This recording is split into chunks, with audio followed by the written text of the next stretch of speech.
an element in one oxidation state is simultaneously oxidized and reduced. So एक necessary condition हो जाती है ये disproportionation reactions की, that the element should at least exist in three oxidation states. So when the element in the reacting species is in intermediate state, both higher and lower oxidation states will be of that element will be formed in that reaction. Decomposition of hydrogen peroxide is one familiar example of disproportionate reactions, and ये reaction आने भी वाली है hydrogen के chapter में। अगर ऐसे ही रख दिया जाए कुछ सनलाइट की प्रेजेंस में हाइड्रोजन पेरोक्साइड को, तो इंडीड ये रियलिटी में डिकम्पोज हो जाता है। -1 से प्लस 0 में चली जाती है, ऑक्सीडाइज हो जाती है ऑक्सीजन, और -2 में रिड्यूस हो जाती है। तो दोनों एक साथ हो रहे हैं ऑक्सीजन के साथ, मीन्स ऑक्सीजन इस रिएक्शन में डिसप्रोपोर्शनेट हो रहा है। आगे कुछ और एग्जांपल्स दिए हैं डिस्प्रोपोर्शनेशन रिएक्शंस के। फॉस्फोरस, सल्फर और क्लोरीन डिस्प्रोपोर्शनेट होते हैं एल्कलाइन मीडियम में।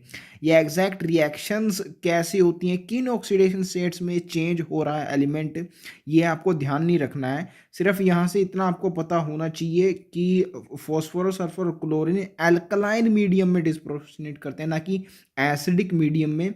लास्ट में इसमें क्लोरीन आ रहा है जिसके एंडिंग में INE आता है, और अल्कलाइन के एंडिंग में भी INE। तो इससे आपको याद हो जाएगा कि क्लोरीन अल्कलाइन मीडियम में डिस्प्रोपोर्शनेट होता है। एंड ये तीनों एक ही साथ आते हैं, फॉस्फोरस 15 होता है, सल्फर 16 और क्लोरीन 17। तो क्लोरीन के साथ आपको ये फॉस्फोरस और सल्फर याद हो जाएंगे क्योंकि एटॉमिक नंबर इन तीनों के सिमिलर हैं। तो फर्स्ट केस में 0 से -3 में जा रहा फॉस्फोरस रिडक्शन हो रही है, +1 में जा रहा ऑक्सीडेशन। क्या याद रखना है, मैंने आपको बता दिया। यहाँ पे एग्जैक्ट रिएक्शंस आप नहीं बता पाएंगे क्योंकि इनकी कोई भी थ्योरी यहाँ पे एक्सप्लेन नहीं है, जो so that you can understand the concept. यहाँ पे जो आपको समझाने की कोशिश की जा रही है सिर्फ उतना ही समझना है इन रिएक्शन से आपको।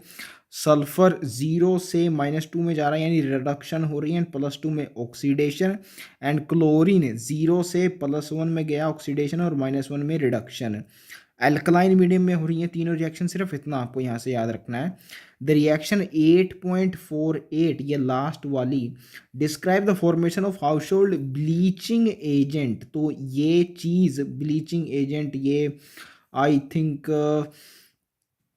एस ब्लॉक चैप्टर में आने वाली है। ये कैल्शियम हाइड्रोक्साइड में जब क्लोरीन मिलाई जाती है तो CaCl2 plus CaOCl whole twice, ये फॉर्मूला बनता है एंटायर ब्लीचिंग पाउडर का। उसका ये जस्ट एक कंपोनेंट होता है, ये हाइपोक्लोराइट कैल्शियम के साथ एसोसिएटेड होता है, एंड ये ऑक्सीडाइज करता है कलर बियरिंग स्टेन्स को to colourless compounds. Bleaching powder का यही तो मतलब होता है, जो स्टेन्स को रिमूव करता है कपड़ों से। तो ये उसका मेन कंपोनेंट है जो ऑक्सीडाइज करता है कलर बिलिंग स्टेन्स को।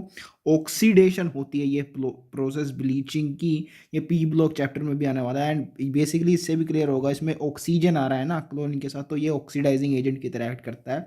इतनी इन्फॉर्मेशन यहाँ से आपको क्लियर होनी चाहिए। Bromine and iodine follow the same trend. जो 8.48 इक्वेशन थी इसमें क्लोरीन के जैसा ही ब्रोमीन और आयोडीन का भी ट्रेंड होता है, as exhibited by chlorine in reaction 8.48। But fluorine का डिफरेंट होगा, आप जानते हैं क्यों होगा, मोस्ट इलेक्ट्रोनेगेटिव एटम है वो, तो कुछ तो फर्क पड़ना चाहिए उसमें। फ्लोरीन शो डेविएशन, तो OH- के साथ ये रिएक्ट करेगा, इसको ऑक्सीडाइज कर देगा ये बेसिकली। जी हाँ, यही आप सोच रहे होंगे। हाइड्रोजन का रिमूवल भी कहलाता है ऑक्सीडेशन। तो OH- से हाइड्रोजन को रिमूव कर देगा एंड फ्लोरीन को ऐड कर देगा, मोर इलेक्ट्रोनेगेटिव एलिमेंट को, तो OF2 की फॉर्मेशन यहाँ पे हो जाएगी। एंड एक चीज़ और यहाँ पे समझ में आ रही होगी आपको, fluorine in reaction 8.49 undoubtedly attack water to produce some oxygen also. ये हम देख आए हैं ऑलरेडी। एक्वस सॉल्यूशन यहाँ पे लिया गया है एंड यहाँ पे ज़रूर से फ्लोरीन अटैक करता है वाटर को और उससे ऑक्सीजन डिराइव कर लेता है। ऑक्सीजन डिस्प्लेसमेंट रिएक्शन हम पढ़ चुके हैं इसको, तो ये रिएक्शन में अनडाउटली यहाँ पे होगी। Being most electronegative element, it cannot exhibit any positive oxidation state. Thus fluorine does not show disproportionation tendency among halogens. तो ये रीज़न क्वाइट ऑब्वियस है क्योंकि -1 में ही एग्जिस्ट कर सकता है, एंड हमने देखा एटलीस्ट 3 ऑक्सीडेशन स्टेट्स में एक एलिमेंट होना चाहिए, एग्जिस्ट करना चाहिए डिसप्रोपोर्शनेशन शो करने के लिए, सिर्फ एक में एग्जिस्ट कर सकता है ये, इसलिए फ्लोरीन डेफिनेटली शो नहीं करता डिसप्रोपोर्शनेशन टेंडेंसी। नाउ एग्जांपल 8.5, इनमें से कौन सा डिसप्रोपोर्शनेशन रिएक्शन नहीं दे सकता ये आपको बताना है। तो ClO4 माइनस, ये देखिए इसमें क्लोरीन की ऑक्सीडेशन स्टेट जा रही है +7, एंड ये मैक्सिमम है एनी हलोजन दैट, जो किसी भी हलोजन की हो सकती है ऑक्सीडेशन स्टेट, इससे ज़्यादा नहीं जा सकता। एंड हमने देखा डिसप्रोपोर्शनेशन रिएक्शन में ज़्यादा में भी जाता है और उससे नीचे भी आता है इंटरमीडिएट ऑक्सीडेशन स्टेट से, तो ज़्यादा इस क्यों नहीं जा सकता इस केस में, इसलिए ClO4 माइनस यहाँ पे डिसप्रोपोर्शनेट नहीं हो सकता। बाकी तीनों ऑक्सो अनायन से क्लोरीन के डेफिनेटली डिसप्रोपोर्शनेट हो सकते हैं। यहाँ तक तो सिंपल था, हर कोई ये बता सकता था, लेकिन यहाँ पे एक फ्लो दिखाई देता है इन डिसप्रोपोर्शनेशंस में जो बाकी ऑक्सो अनायंस हैं। ClO4 minus does not disproportionate as chlorine is already in its highest oxidation state +7। यहाँ पे एक चीज़ है नोटिस करने लायक, +3 में है ClO2 माइनस में, इसमें इंक्रीज हो रही है ऑक्सीडेशन स्टेट प्लस माइनस में, एंड डिक्रीज इन तीनों में ही -1 में हो रही है, इसमें कोई डाउट नहीं होना चाहिए क्योंकि हैलाइड आयन जो एक्स माइनस होते हैं हेलोजेंस के, ये मोस्ट स्टेबल होते हैं, तो जब रिड्यूस होती है तो हलाइड में ही जाता है, उसमें आपको कोई कंफ्यूजन नहीं होनी चाहिए। जब ऑक्सीडाइज हो रही है उसमें यहाँ पे कुछ थोड़ा सा प्रॉब्लम है, +3 से +5 में जा रहा है, 2 इंक्रीज हो रहा है, ठीक है, +5 से +7 में जा रहा है, यहाँ भी ठीक है, 2 इंक्रीज हो रहा है, यहाँ देखिए +1 से +5 में जा रहा है, सीधा +3 में जाना चाहिए था इन दोनों को निचले का अगर ट्रेंड देखा जाए तो, लेकिन ऐसा यहाँ पे नहीं हो रहा है। और आपको ये याद रखना है, एग्जैक्ट यही डिसप्रोपोर्शनेशन रिएक्शन आपसे एग्जाम में पूछी जा सकती है, तो पता होना चाहिए कि पहला जो +1 से है वो +5 में जा रहा है ना कि +3 में। तो इसको याद रखने के लिए आप ये क्वेश्चन पर नज़र डाल सकते हैं, प्रॉब्लम 8.5, इसमें मेन चीज़ आपसे पूछी थी कि कौन सा डिसप्रोपोर्शनेशन शो नहीं करता, तो +7 में ClO4 माइनस में ये शो नहीं करता। एंड इस पे ध्यान दीजिए, यहाँ पे आपको 5 एटम्स दिखाई देंगे, एक क्लोरीन और 4 ऑक्सीजन, तो यहाँ से जो मेन पूछा था आपसे इस एग्जाम्पल में उससे आप याद रखिए 5 याद रहेगा। तो ये याद रखिए कि इन तीनों ही रिएक्शन में 5 ऑक्सीडेशन स्टेट जरूर आनी चाहिए क्योंकि मेन चीज़ इसमें 5 पूछी थी, जो मेन स्पीशी पूछी थी उसमें 5 एटम्स हैं, तो इससे आपको याद रह जाएगा। देखिए फर्स्ट में अगर आपने 3 में इसको ऑक्सीडाइज कर दिया ClO माइनस को ClO2 माइनस में, तो यहाँ पहली जो इक्वेशन है उससे 5 गायब हो जाएगा बेसिकली, लेकिन जो कि होना नहीं चाहिए। इस एग्जाम्पल में 5 ज़रूर आना चाहिए तीनों में, क्योंकि जो मेन चीज़ पूछी थी उसमें 5 एटम्स हैं, ऐसे आपको याद रखना है।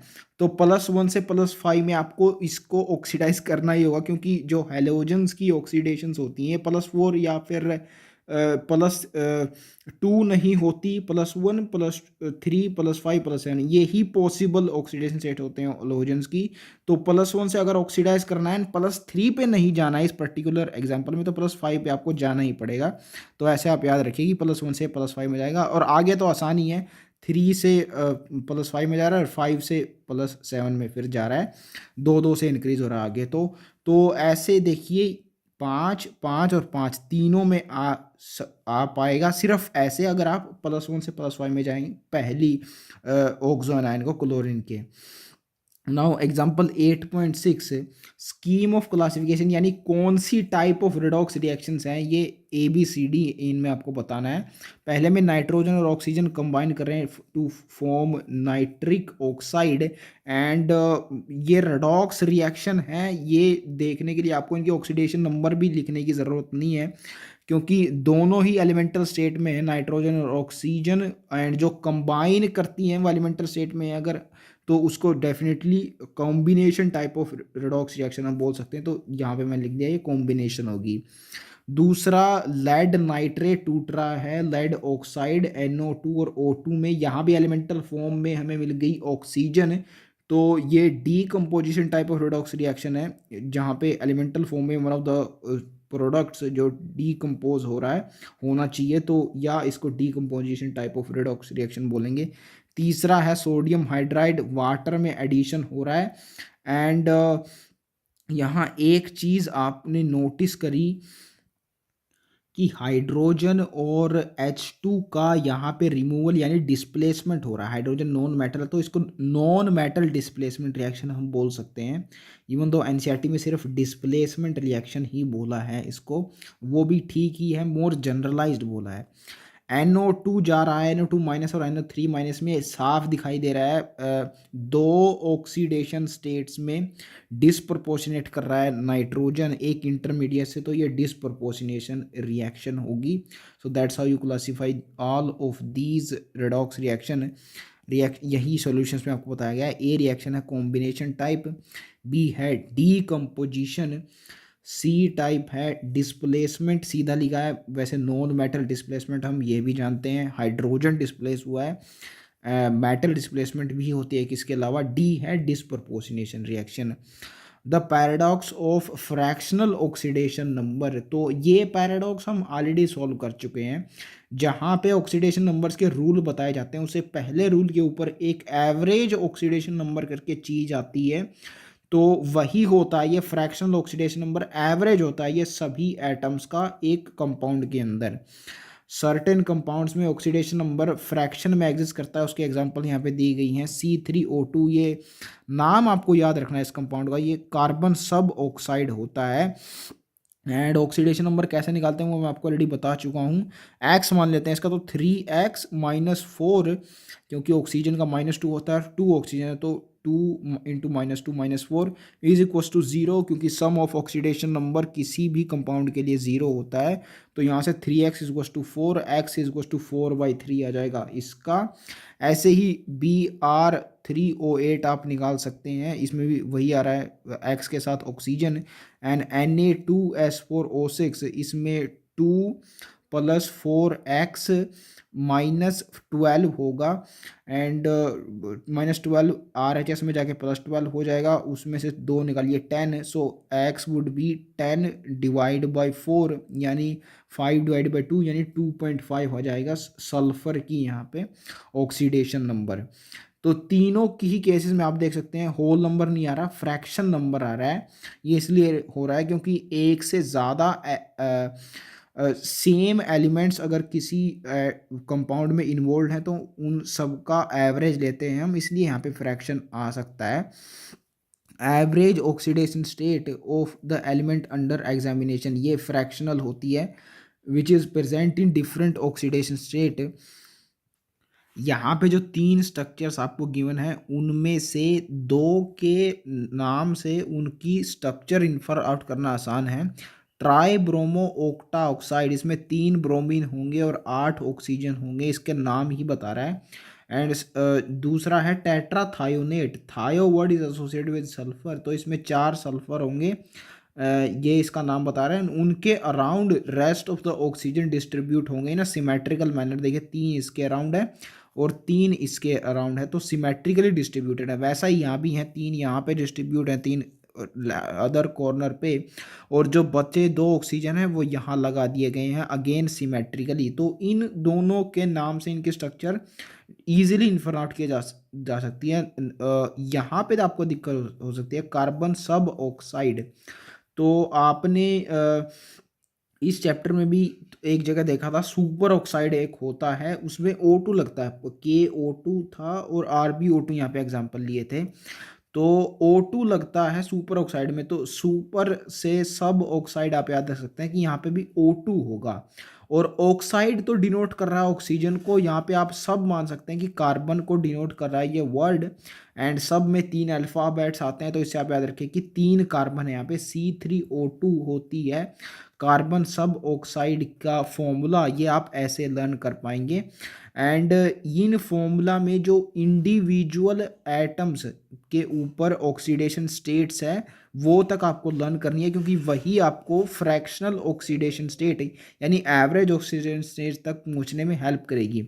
जैसे ये जो ऑक्सीजन है इस पर -2 होगा, इस पर भी -2, तो उसको कंपनसेट करने के लिए +2 होगा इन दोनों कार्बन के ऊपर। एंड ये बात आपने पढ़ी है रूल्स के अंडर, जो पहला ही रूल आता है कि अगर दो सिमिलर एटम्स कंबाइन कर रहे हैं तो उन पे कोई भी ऑक्सीडेशन नंबर नहीं होगा, उनके बीच में ऑक्सीडेशन नंबर 0 होगा। तो इसलिए इस कार्बन ऑक्सीडेशन नंबर 0 है, क्योंकि इसके दोनों अराउंड सेम ही एलिमेंट्स हैं, कार्बन एंड कार्बन, इसलिए स्टार यहाँ पे लगाया गया है। इसकी वजह से चेंज हो रही है फ्रैक्शनल ऑक्सीडेशन नंबर, इसकी वजह से आ रहा है, स्टार लगा है। और यहाँ पे स्टार लगाया गया है इस ब्रोमीन के ऊपर। आप देख रहे हैं कि यहाँ पे इसका ज़रूर है ऑक्सीडेशन नंबर, इसलिए क्योंकि ऑक्सीजन भी तो अटैच्ड है, इससे अलग एलिमेंट अटैच्ड है, सेम तो है ही ब्रोमीन लेकिन ऑक्सीजन भी अटैच्ड है अलग, तो इसलिए डेफिनेटली इस पे ऑक्सीडेशन नंबर होगा। इन तीनों पे -2 -2 -2 है इन तीनों ऑक्सीजन पे, तो उसको -6 को कंपनसेट करने के लिए +6 आ गया इस राइट एक्सट्रीम वाले ब्रोमीन पे, ऐसे ही +6 इस पे आ जाएगा। एंड -2 और -2 ये ऊपर और नीचे वाले ऑक्सीजन पे है, तो +4 उस -4 को कंपनसेट करने के लिए इस बीच वाले पे आएगा।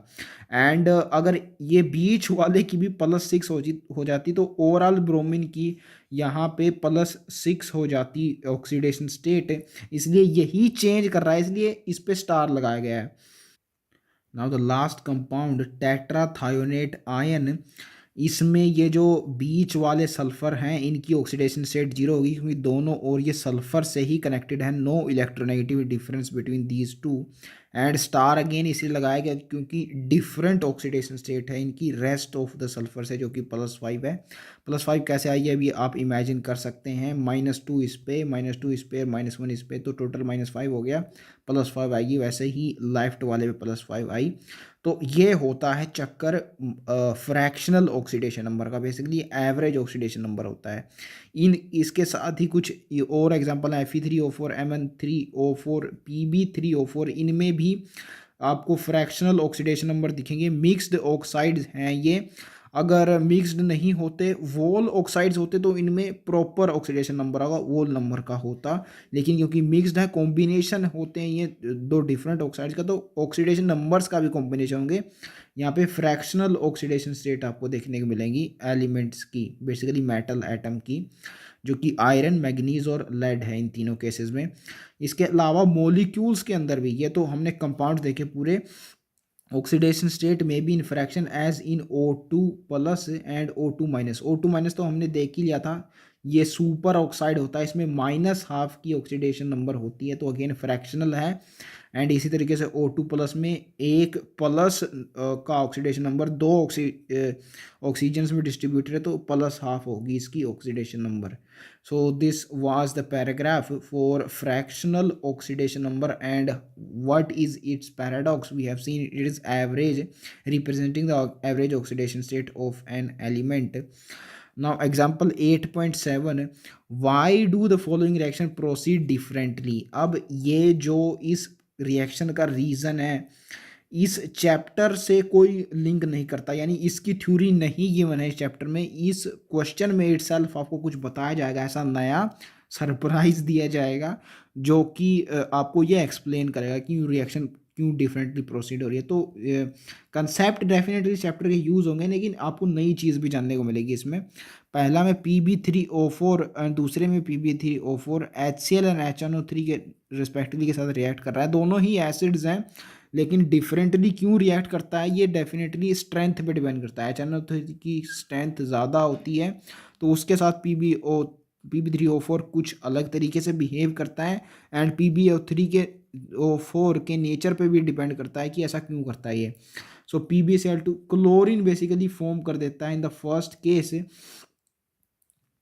While in the second case simple acid base neutralization हमें रिएक्शन देखने को मिलती है। Pb3O4 इसमें एक बेस भी होता है जो आगे आपको देखने को मिलेगा, वो इस नाइट्रिक एसिड से रिएक्ट करता है और ये साल्ट बनता है, लेड नाइट्रेट और वाटर। सो acid plus base give salt plus water, ये एसिड बेस न्यूट्रलाइजेशन है।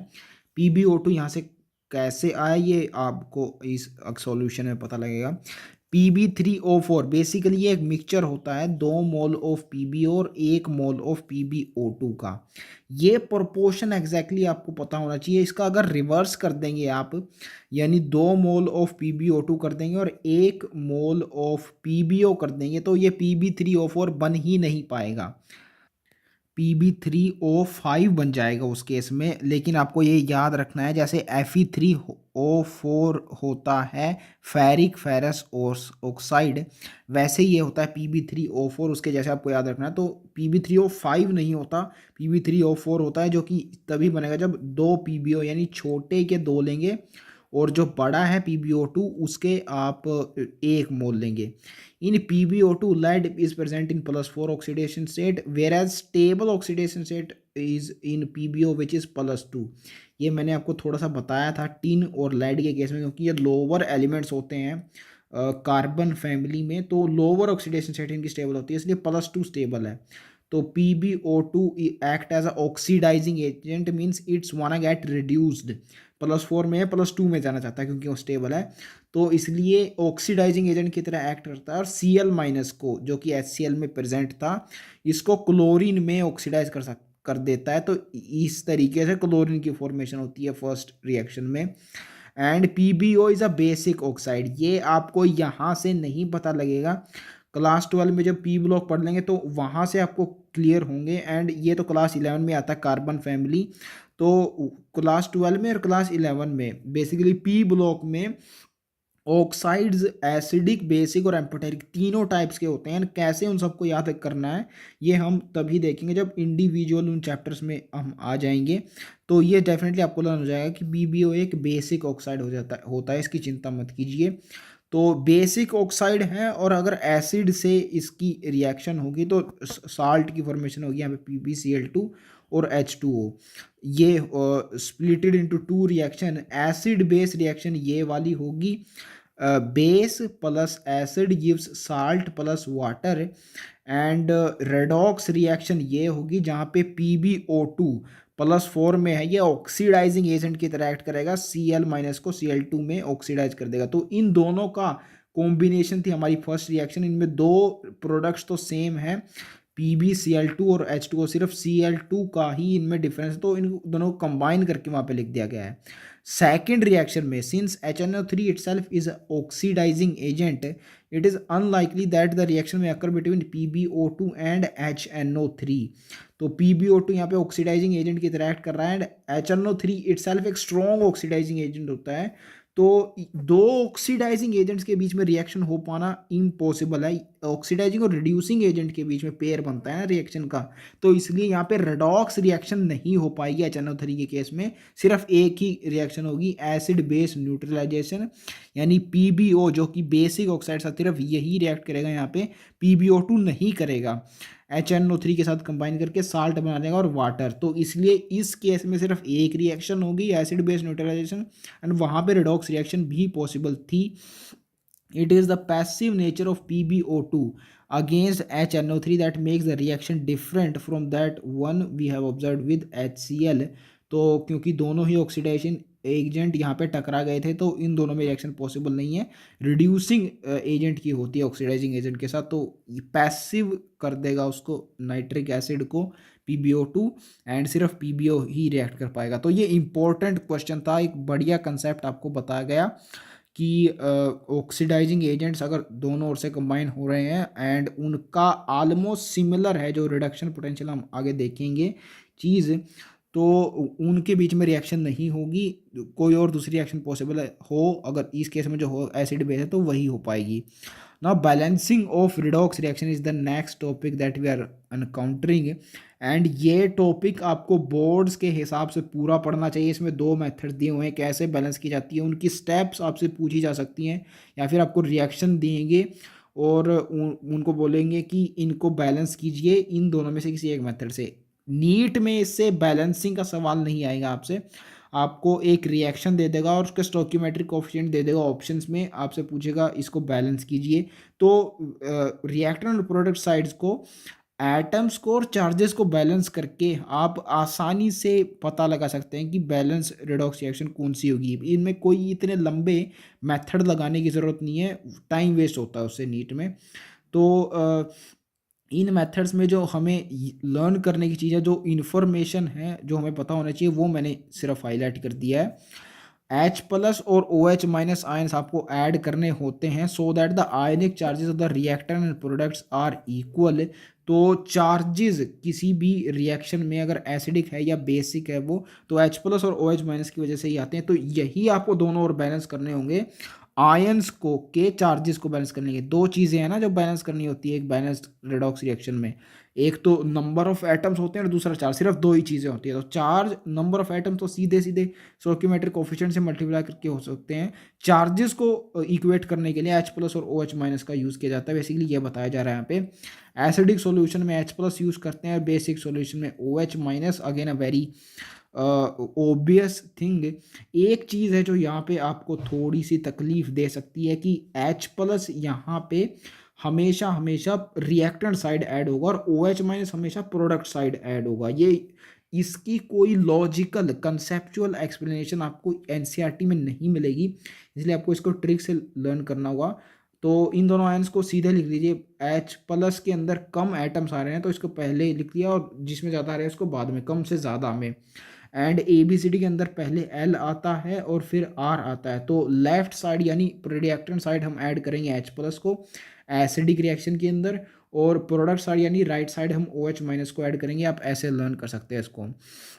Numbers of hydrogen atoms equate by adding water molecules. तो हाइड्रोजन एटम्स वाटर ऐड करने होंगे आपको उसको इक्वेट करने की, ये एक इम्पोर्टेंट पॉइंट था H प्लस और OH माइनस के अलावा। सो अगर आपको आयनिक चार्जेस इक्वेट करने हैं रिएक्टेंट और प्रोडक्ट्स के, तो H प्लस और OH माइनस ऐड करना होगा आपको, depending upon whether the reaction is acidic और बेसिक। अगर हाइड्रोजन एटम्स इक्वेट करने हैं तो उनको कंपनसेट करने के लिए वाटर मॉलिक्यूल्स ऐड करने होंगे। ये दो इंपॉर्टेंट पॉइंट है जो सिर्फ आपको याद करने हैं in the theory of balancing of redox reaction. Now example 8.8, net ionic equation आपको बतानी है रिएक्शन पोटेशियम डाइक्रोमेट की K2Cr2O7 with sodium sulphite in acidic solution to give chromium 3 ion and sulphate ion. तो सल्फाइड से sulphate में oxidation हो रहा है, ये आपको पता होगा ही। पोटेशियम डाइक्रोमेट एक स्ट्रॉन्ग ऑक्सीडाइजिंग एजेंट होता है ये ऑर्गेनिक केमिस्ट्री का। सल्फाइट आयन को सल्फेट में ऑक्सीडाइज कर देगा एंड खुद ये रिड्यूस हो जाएगा। यहाँ पे आप देखिए क्रोमियम की ऑक्सीडेशन स्टेट मुझे +6 यहाँ पे नज़र आ रही है। क्रोमियम 3 यानी +3 में खुद इसकी हाफ हो जा रही है, डिक्रीज हो रही है, और दूसरे को ऑक्सीडाइज कर दे रहा है। तो इसकी बैलेंस इक्वेशन आपसे पूछी है, मेथड लगाया गया एनसीईआरटी में, जो कि आपको करने की कोई ज़रूरत नहीं है। आपको सीधे बैलेंस करनी देगा एग्ज़ाम में एग्जामिनर इक्वेशन, तो वो ऑप्शन से देके आप जल्दी पता लगा लेंगे, ना कि ये मेथड लंबे वाला लगा के। तो +6 से +3 में जा रहा है क्रोमियम, क्रोमेट डाइक्रोमेट आयन के अंदर, एंड सल्फाइड में +4 से +6 में जा रहा है सल्फर, सल्फाइड से सल्फेट में। एंड ये रिएक्शन हमने पीछे देखा एसिडिक मीडियम में हो रही है। तो 8H प्लस आपने रिएक्टेंट साइड यानी लेफ्ट हैंड साइड ऐड करे हैं, एंड इनको कंपनसेट करने के लिए 8 को 4 वाटर मोलिक्यूल्स ऐड किए हैं 8 हाइड्रोजन एटम्स को कंपनसेट करने के लिए। ये सिर्फ इतनी चीज़ आपको नोटिस करनी थी इस रिएक्शन में, बिल्कुल बैलेंस है ये। अब ना एग्जाम्पल 8.9, पर मैग्नेट आयन, ये भी एक ऑक्सीडाइजिंग एजेंट होता है KMnO4, इसका आयन है MnO4 minus of course. Bromide ion के साथ इसकी रिएक्शन बेसिक मीडियम में to give manganese dioxide and bromate ion. तो ब्रोमाइड से अगेन ऑक्सीडाइज कर रहा है ये ब्रोमेट में, एंड खुद ये रिड्यूस होगा मैग्नीज डाइऑक्साइड, ये +4 में। ये जो आयन है MnO4 माइनस, इसमें +7 में होती है, तो +4 में चला गया, रिड्यूस हो गया और दूसरे को ऑक्सीडाइज कर रहा है। तो ये रही इसकी बैलेंस्ड इक्वेशन। +7 से +4 में मैग्नीज डाइऑक्साइड में रिड्यूस हो रहा है। -1 से ब्रोमीन को +5 में ब्रोमेट में कर रहा है ऑक्सीडाइज। एंड OH माइनस ध्यान दीजिए यहाँ पे ऐड किया गया है, एल्कलाइन यानी बेसिक मीडियम रिएक्शन है product side, right hand side. And जितने OH माइनस आयन है उसमें हाइड्रोजन है 2 दिखाई दे रहे हैं, तो इसलिए एक वाटर मोलिक्यूल हाइड्रोजन एटम्स को कंपनसेट करने के लिए यहाँ पे लगाया गया है। इतना ही था, सिर्फ इतना ही आपको देखना था। इनमें इतनी सारी थ्योरी आपको पढ़ने की ज़रूरत नहीं है, एटलीस्ट नीट के लिए। तो बोर्ड्स के लिए डेफिनेटली ये दोनों मेथड्स आपको ज़रूर आने चाहिए। सीधे से ये मेथड्स ही पूछे जा सकते हैं आपसे बोर्ड में। हाफ रिएक्शन मेथड दूसरा है, ये आपको याद भी नहीं रखना ये कौन सा मेथड है इवन नीट के लिए। तो सो इनमें एक रिएक्शन से इलस्ट्रेट किया गया है, इसको भी Fe2 प्लस Fe3 प्लस में ऑक्सीडाइज हो रहा है, करेगा पोटेशियम ट्राइक्रोमेट एसिडिक मीडियम में। And itself get reduce to Cr3+। ये तो हमने देखा ही था पिछली रिएक्शन में, 3+ में जा रहा था +6 से डाइक्रोमेट। तो इस रिएक्शन के लिए भी आपको यही करना है, Fe2 प्लस से Fe3+ में गया है। एंड इवन इनका कलर भी आपको याद रखना है, ये डी एंड एफ चैप्टर में आपको देखेंगे कलर चेंज होता है आयरन का Fe2 प्लस Fe3 इसका। ये मैंने थोड़ा सा इसका इक्विलिब्रियम चैप्टर में भी आपको बताया था, डिटेल में डी एंड एफ ब्लॉक में देखा जाएगा इसको। तो +6 से हमारा जा रहा है क्रोमियम इंटू +3 रिड्यूस हो रहा है, आयरन को ऑक्सीडाइज कर रहा है। एंड एसिडिक मीडियम में रिएक्शन हो रही है, तो H+ आपने ऐड किया LHS में रिएक्टेंट साइड में। एंड 14 H+ है, तो 7 वाटर यहाँ पे ऐड किया आपने हाइड्रोजन एटम्स को कंपनसेट करने के लिए।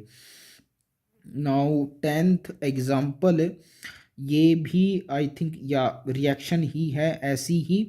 पर मैग्नेट आयन बेसिक मीडियम में ऑक्सीडाइज कर रहा है I- को I2 में, खुद रिड्यूस हो रहा है MnO2 यानी +4 में, ये हमने देखा ही था। +7 से +4 में जाता है, और I- से I2 में। फ़र्क यहाँ पे सिर्फ इतना है, वहाँ पे ब्रोमेट में कर रहा था यानी +5 में कर रहा था ब्रोमीन को, यहाँ पे 0 में कर रहा है -1 से। सिर्फ इतना फ़र्क है इस रिएक्शन में।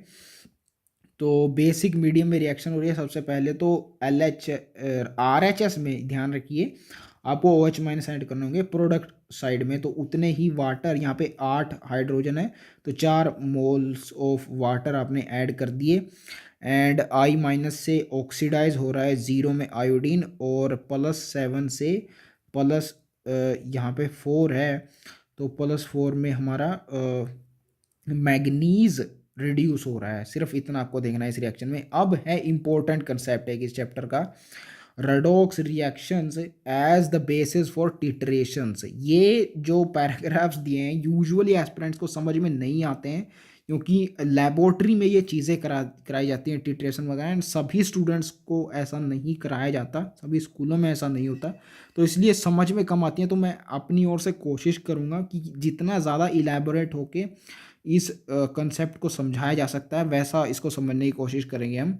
तो सबसे पहले तो टिट्रेशंस जान लेते हैं क्या होती है। बेसिकली हमारे पास एक स्टैंडर्ड सॉल्यूशन होता है जिसकी कंसंट्रेशन या फिर मोलैरिटी या फिर स्ट्रेंथ भी उसको बोल सकते हैं, हमें पता है। एंड उसके जैसे ही बहुत सारे सॉल्यूशंस हमें बनाने हैं उसी स्ट्रेंथ के, तो इस मेथड को बोला जाता है टिट्रेशंस। एंड 2 तरीकों से ये हो सकती है, एक एसिड बेस सिस्टम में एंड एक रेडॉक्स सिस्टम में। एसिड बेस सिस्टम अगर आपने लिया है तो उसमें पीएच सेंसिटिव इंडिकेटर आप यूज करते हैं। इंडिकेटर वो चीज़ होती है जो आपको ये इंडिकेट कर देती है कि स्ट्रेंथ इक्वल हो गई है 2 सॉल्यूशंस की।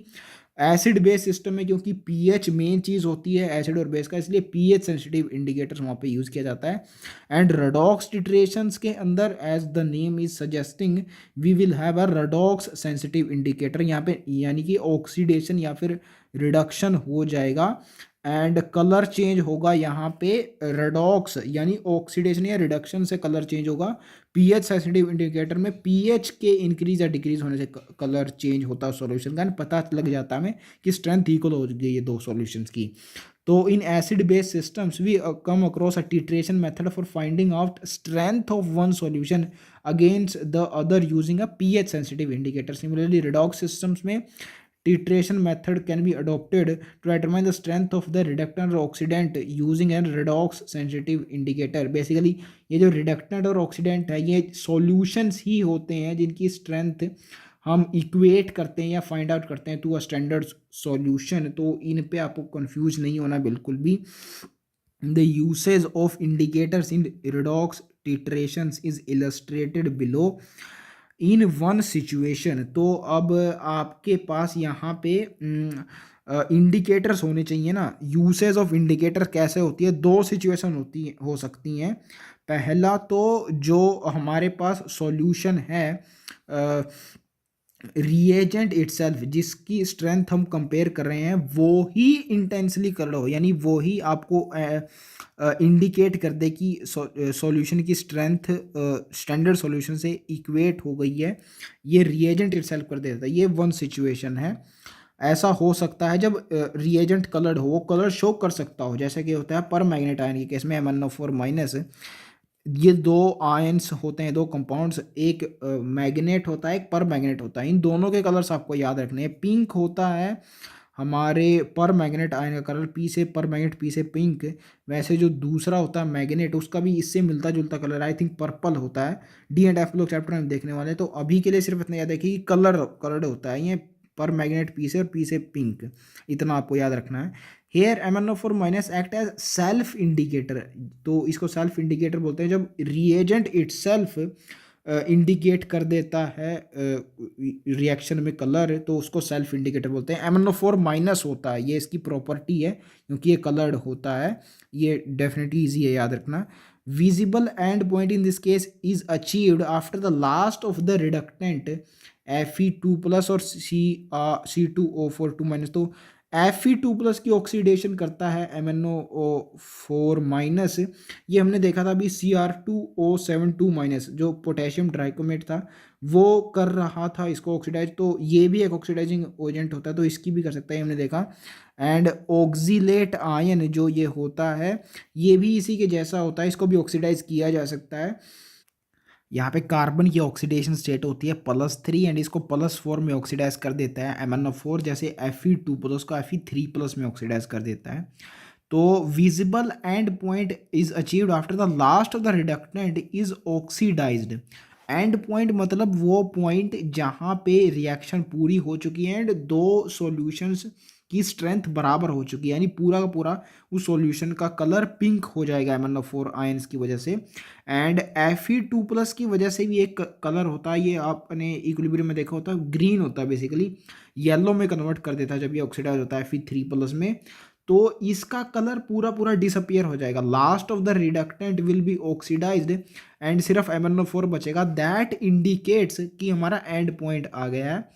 And first lasting tinge of the pink color appears at MnO4 concentration as low as 10 to the power -6 mole per decimeter cube और 10 to the power -6 मोल पर लीटर। यहाँ पे बेसिकली आपको सेंसिटिविटी बताई जा रही है for the indicator which is used, MnO4 की सेंसिटिविटी, कि आपको बहुत ज़्यादा वेट नहीं करना पड़ेगा सॉल्यूशंस के कलर को चेंज होता देखने के लिए। बहुत थोड़ी कंसंट्रेशन पे भी इस ऑक्सीडाइजिंग एजेंट की आपको कलर चेंज देखने को मिलेगा, फर्स्ट लास्टिंग टिंज देखने को मिलेगी। ये तो कंसंट्रेशन की टर्म्स में उसने बताया, लेकिन एग्जैक्टली कब आपको पिंक कलर देखने को मिलेगा सॉल्यूशन के, आगे बताया गया है। This ensures a minimal overshoot of in colour beyond the equivalence point where the reductant and oxidant are equal in molar stoichiometry. तो जब इक्विवेलेंस पॉइंट के बियॉन्ड कंसंट्रेशन हो जाएगी, एंड बहुत थोड़ी की ज़रूरत है बियॉन्ड, अगर 10 to the power -6 यानी माइक्रो मोलर कंसंट्रेशन भी बियॉन्ड हो जाए इक्विवेलेंस पॉइंट के, यानी रिडक्टेंट यानी Fe2 प्लस और C2O4 2 माइनस के 10 to the power -6 मोलर भी कंसंट्रेशन MnO4 की ज़्यादा होगी, तो फर्स्ट लास्टिंग टिंज आपको पिंक कलर ऑब्जर्व हो जाएगा। This indicate the sensitivity of this indicator MnO4 की बहुत थोड़ी कंसंट्रेशन पे भी आपको कलर दिखा देता है। एंड ये एग्जैक्ट कंसंट्रेशन अगर आपको याद रखनी है तो इसके जो फॉर्मूला है मैनोफोर का उससे याद रख सकते हैं। इसमें 6 अल्फ़ाबेट्स आपको दिखा रहे हैं, कैपिटल एम, स्मॉल एन और 4 ऑक्सीजन, तो 6 हो गए। तो 6 से 10⁻⁻6 आपको याद हो जाएगा कि इसकी इतनी थोड़ी सी कंसंट्रेशन पे भी इसका कलर आपको ऑब्जर्व हो जाता है। एंड मिनिमल वर्ड यहाँ पे इसलिए यूज़ किया गया क्योंकि बहुत कम कंसंट्रेशन पे आपको कलर चेंज देखने को मिलेगा MnO4 के केस में पिंक कलर। एंड ओवरशूट का मतलब जो ऑलरेडी प्रेजेंट कलर है सॉल्यूशन का Fe2+ की वजह से और C2O4 की वजह से।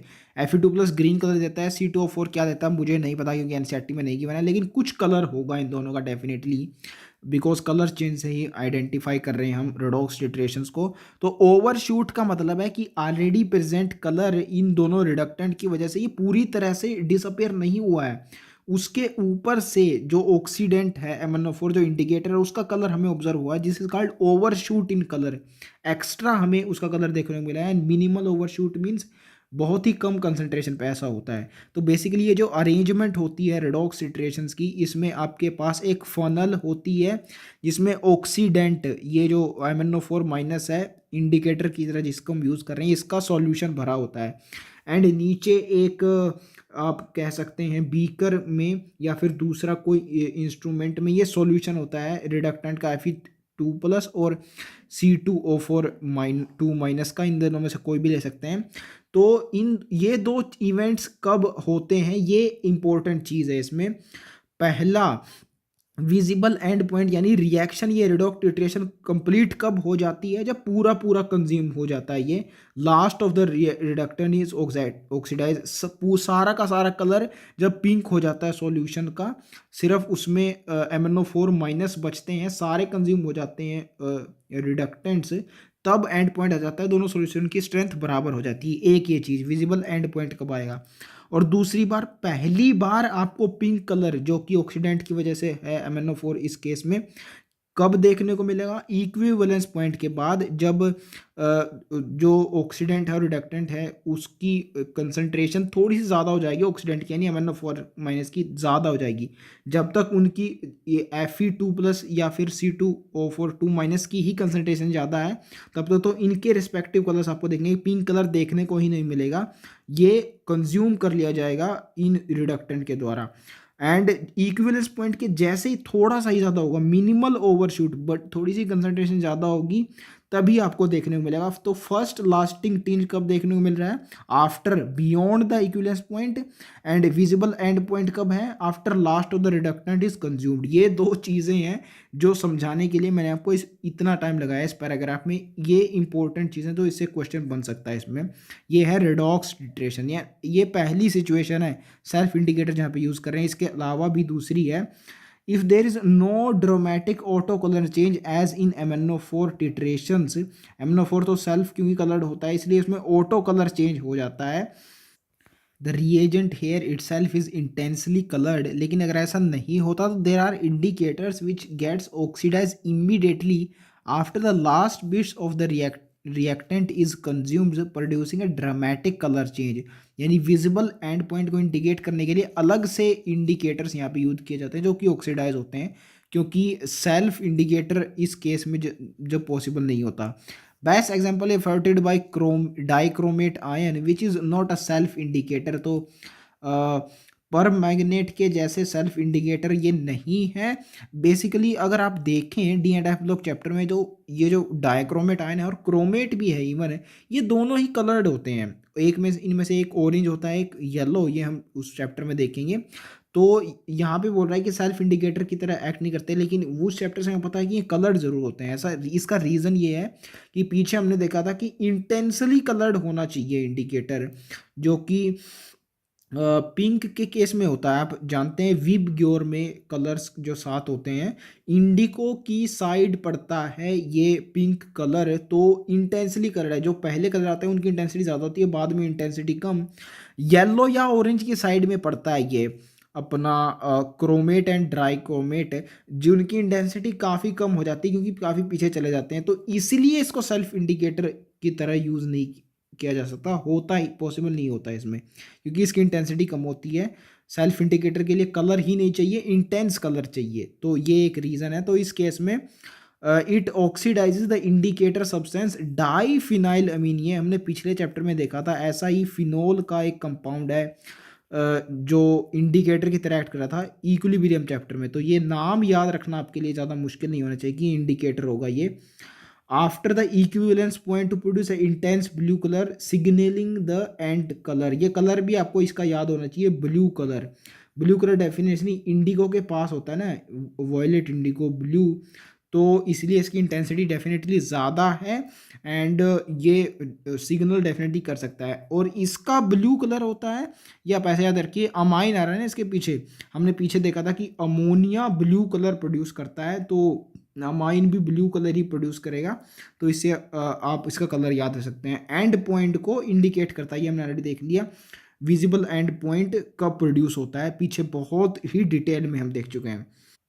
तो दो केसेस हमने यहाँ तक देख लिए। एक केस में रिएजेंट इटसेल्फ सेल्फ इंडिकेटर की तरह एक्ट करता है, वो खुद ही एंड पॉइंट पे कलर प्रोड्यूस कर देता है, इंटेंस कलर। एंड जिसमें इंटेंस कलर अवेलेबल नहीं होता, जैसे डाइक्रोमेट, तो उस केस में हम अलग से इंडिकेटर यूज़ करते हैं जो एंड पॉइंट पे कलर चेंज कर देता है, which produce dramatic colour change after last bit the reactant is consumed, यानी सबसे जब पूरा पूरा रिडक्टेंट कंज्यूम हो जाता है तभी विजिबल एंड पॉइंट आता है। There is also yet another method which is quite common, but it is restricted to those reactions only which oxidize I minus and say for example Cu2 plus। तो iodine जो iodide ion है जो उसको oxidise करते हैं, कर सकते हैं, सारे नहीं कर सकते क्योंकि ये भी तो इलेक्ट्रोनेगेटिव होता है ना कुछ इसकी इलेक्ट्रोनेगेटिव होगी आयोडीन की, सभी नहीं कर सकते। जो कर सकते हैं उन्हीं के लिए रिस्ट्रिक्टेड ये मेथड है, क्योंकि आयोडीन हम जानते हैं स्टार्च के साथ ब्लू कलर प्रोड्यूस करता है। This we know from biomolecules chapter of biology, वहाँ से भी हमने देखा था। इक्विलिब्रियम चैप्टर में भी इसकी हमने डिस्कस किया था कि कलर्स ऑफ आयोडीन, तो क्योंकि कलर प्रोड्यूस कर सकता है आयोडीन, तो ये मेथड भी यूज़ किया जा सकता है। कॉपर एक एग्जांपल लिया है जो कि ऑक्सीडाइज कर सकता है डाइड आयंस को आयोडीन मॉलिक्यूल में -1 से 0 में, and of course it self gets reduced to +1 oxidation state. यहाँ पे कॉपर ही क्यों यूज़ किया गया है आयोडाइड आयन से रिएक्ट करने के लिए, ये आपको D and F block chapter में देखने को मिलेगा, जहाँ पे ये सेम रिएक्शन रिपीट की गई है। आपको बताया गया है कि कॉपर हलाइड्स के साथ सब में Cu2+ में ऑक्सीडेशन में एग्जिट करता है, लेकिन सिर्फ आयोडाइड के साथ ये +1 में रिड्यूस हो जाता है। तो रीज़न इसका वहाँ पे देखेंगे, अभी के लिए सिर्फ इतना याद रखिए कि ये रिएक्शन वहाँ पे भी रिपीट हो रही है, तो वहाँ से हमें क्लियर हो जाएगा। This method relies on the fact that iodine itself gives intense blue colour with starch and has a very specific reaction with thiosulphate ions. तो थायोसल्फेट आयंस इसको दोबारा I- में कन्वर्ट कर देते हैं, एंड यहाँ पे हम देख रहे हैं 2x -6 इज इक्वल्स टू -2, तो +2 यहाँ से S2 की सल्फर की आ रही है ऑक्सीडेशन स्टेट, एंड +2.5 यहाँ से आ रहा है, तो इट सेल्फ ऑक्सीडाइज हो रहा है, तो दूसरे को रिड्यूस करेगा। तो आयोडीन को रिड्यूस कर रहा था सल्फेट यहाँ पे। आयोडीन दो इनसॉल्युबल इन वाटर, अब ये आपको पता होगा, नहीं तो सॉल्यूशन चैप्टर में ज़रूर पता लग जाएगा। पोलर ही पोलर में डिजोल्व होते हैं, नॉन पोलर होता है क्योंकि आयोडीन मॉलिक्यूल, इसलिए पोलर वाटर में डिजोल्व नहीं हो सकता, तो it is insoluble water, water में नहीं रखा जा सकता बेसिकली, ये आपको बताने की कोशिश की जा रही है यहाँ पे। It remains in the solution containing Ki, आपको आयोडीन चाहिए था ना इस रिएक्शन के लिए, तो वो Ki से आता है, उसमें रखा जाता है, ये न कि वाटर में, ये बताने की कोशिश की जा रही है यहाँ पे। Ki3 की फॉर्म में, यानी Ki+I2, तो ये भी एक इम्पोर्टेंट पॉइंट है, कैसे रखा जाता है आयोडीन सॉल्यूशन में, in the form of Ki3 Ki+I2, ये आपको याद रखना है। तो on addition of starch after liberation of iodine from the reaction of Cu2+ iodine, तो आयोडीन मिल गया आपको उस रिएक्शन से, यहाँ से I2 मॉलिक्यूल। अब अगर आप स्टार्च मिला देंगे तो ब्लू कलर आपको मिल जाएगा, intense blue colour appears This color disappears as soon as iodine is consumed by the thiosulfate ions. जो I2 है वो I माइनस में अगेन कन्वर्ट कर दिया जाएगा थायोसल्फेट आयंस के द्वारा. Thus the end point can be easily be tracked and rest the stoichiometric calculation only. तो ऐसे एंड पॉइंट ट्रैक किया जाता है इस केस में. एंड आपने ऑब्जर्व किया होगा यहाँ पे intensity of the method is जो कॉम्प्लेक्सिटी है मेथड की वो इंक्रीज कर रही है रेस्पेक्टिवली. फर्स्ट केस में सेल्फ इंडिकेटर था M1O माइनस, यहाँ पे किसी और चीज़ की ज़रूरत ही नहीं थी. सेकंड केस में सेल्फ इंडिकेटर नहीं था, डाइक्रोमेट आयन, इसमें एक ऑक्सीडाइजेबल इंडिकेटर की आपको ज़रूरत थी जो एंड पॉइंट पे कलर चेंज कर पाता था. और तीसरे केस में तो आपको दो दो चीज़ें चाहिए होती हैं. सबसे पहले तो जब आयोडीन बन जाता है I2 इस रिएक्शन में, तो आपको स्टार्च ऐड करने की ज़रूरत है जो ब्लू कलर दे देगा उस सॉल्यूशन को. और उसके बाद आपको ऐड करने हैं थायोसल्फेट आयंस जो कि आयोडीन को कंज्यूम कर लेंगे, कलर बदल देंगे, मीन्स डिसअपियर हो जाएगा ये blue colour. That will indicate the visible end point. So complexity definitely in तीनों ही मेथड्स में इंक्रीज करिए. सबसे ज़्यादा तीसरे वाला कॉम्प्लेक्स मेथड है आयोडीन वाला. So that was all about redox titrations. Limitation of the concept of oxidation number. तो जैसे डिफरेंट मेथड्स हमने पढ़े थे redox रिएक्शन को डिफाइन करने के लिए, उन सब के कुछ ना कुछ फ्लॉज थे, वैसे ही ऑक्सीडेशन नंबर मेथड के भी फ्लॉज हैं. एंड आपको समझ में आ रहा होगा क्या फ्लो है. ये आयोनिक अज्यूम करता है कंसेप्ट को, वही इसका फ्लो है. In recent past oxidation process visualize a decrease in electron density and a reduction as increase in electron density around the atoms involved. तो हम जानते हैं कि कोवलेंट कंपाउंड्स में एग्जैक्ट तो ट्रांसफर नहीं होता ना इलेक्ट्रॉन्स का, तो इलेक्ट्रॉन डेंसिटी इंक्रीज या डिक्रीज हो सकती है, यही एग्जैक्ट कंसेप्ट होना चाहिए. Let's take the example of HCl. ये कोवलेंट मॉलिक्यूल है. क्लोरीन मोर इलेक्ट्रोनेगेटिव आइटम है, तो ये जो इलेक्ट्रॉन पेयर है, बॉन्ड पेयर, उसको अपनी ओर अट्रैक्ट करेगा. इलेक्ट्रॉन डेंसिटी ज़्यादा होगी क्लोरीन की साइड, तो उसमें -1 आ जाएगा ऑक्सीडेशन नंबर, और +1 हो जाएगा हमारे हाइड्रोजन का. तो ट्रांसफ़र तो नहीं हो रहा ना कोवलेंट मॉलिक्यूल्स के केस में इलेक्ट्रॉन्स का, सिर्फ शिफ्टिंग हो रही है इलेक्ट्रॉन डेंसिटी की. तो सबसे अप्रोप्रिएट वे ऑक्सीडेशन और रिडक्शन को रिप्रेजेंट करने की इलेक्ट्रॉन डेंसिटी की ही टर्म्स में है, जो कि ज़्यादा या कम हो जाती है बेस्ड ऑन इलेक्ट्रोनेगेटिव एटम. तो ऑक्सीडेशन होनी चाहिए increase in electron density towards electronegative atom, and reduction होनी चाहिए इलेक्ट्रोपॉजिटिव एटम से, उसकी इलेक्ट्रॉन डेंसिटी जब कम होती है उसके अराउंड. एंड जो इलेक्ट्रॉन्स का लेन देन है वो ऑक्सीडेशन और रिडक्शन के अपोजिट होता है, ये तो आप जानते ही हैं. जैसे जैसे ऑक्सीडेशन नंबर किसी भी एटम का इंक्रीज होता है, वैसे उसकी नंबर ऑफ इलेक्ट्रॉन उससे डिक्रीज होते जाते हैं. Now we have come across to the last concept of this chapter. ये section 8.4 redox reaction and electrode processes. ये जो लास्ट में कंसेप्ट दिया गया इलेक्ट्रोड प्रोसेसेस, इस पे आपको पूरा पूरा एक चैप्टर डेडिकेटेड मिलेगा क्लास 12 केमिस्ट्री में, जिस थर्ड चैप्टर है इलेक्ट्रोकेमिस्ट्री. सो डेफिनेटली ये सेक्शन आपको बहुत ध्यान से समझने की ज़रूरत है.